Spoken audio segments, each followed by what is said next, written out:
So there we go. There's the beginning of one of my hypnotherapies. So I'm doing this little drive for my brother on his birthday. And I'm going to play this called Shotgun Rob was his name. And it's only about 15 minutes long. And it tells a story of why my father took me to court last year for harassing communications to cover up his, quotes, real reputation, not the fake one. So let's do it. We're on a mountain drive. Don't kill my daughter, please. Here we go. Oh my God, this is so deep. It goes with my mom. I see her in the bedroom. I see her in the right now. And she's like, Mom, what's wrong? What do you think about? And she's like, your father's telling me he wants to kill somebody back. Your father's telling me he wants to kill somebody. And it might be you one day. It might be you one day. And she's like, I know, begging him, please don't hurt me. My daughter, please don't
services. And I had been reaching back out to my mom, just moving. I had just gotten back to Savannah. Oh my God, I feel my faint. I'm a faint. For whatever reason, now I feel like it's my father. There was like 2 dead bodies found at the Savannah River that year, and they were close together. And I just happened to witness. I mean, is it like those bodies? There were 2 of them floating, one separate times. Oh my God! It's like, was that a sign from my dad to be like, be careful, you could be one of them? You know, did they ever find out who killed those people?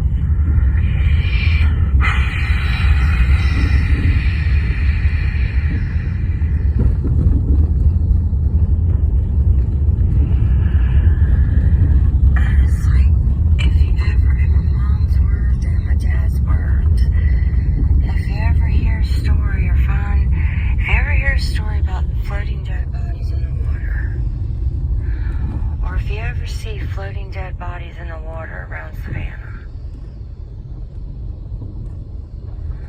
it's like, just know it could be me, or just know it could be your father. That's what he'd say. And he would say, just know it could be me. And she would say, just know it could be your father. Giving you a warning or giving you a sign, you better back off. Oh my God.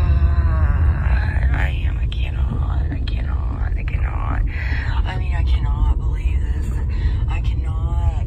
I know it, but I just can't. I can't. It's like, this is why you're denied. This is why you can't face the things that are real in front of your face, on your nose. And that's why he literally, when I was that tiny, I was just that little teeny girl. And that was the first fear that I felt, just so, hey, oh my God, you took my nose off. I mean, I was literally so tiny. I must have been like 2 or 3.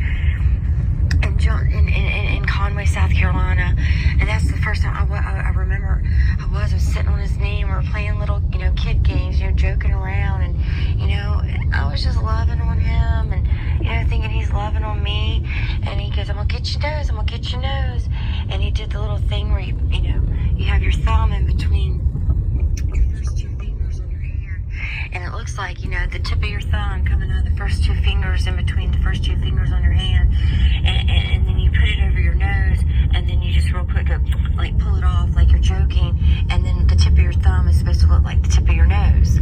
And that was the first real fear of just like, oh, a piece of my body came off, just like, oh my God, you really took my nose off. And he's like, I'm just kidding, because I really took it so seriously.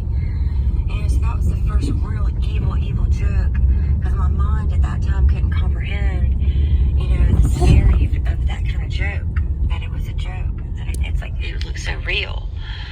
And so that's the real shock on my eyeballs, into my brain.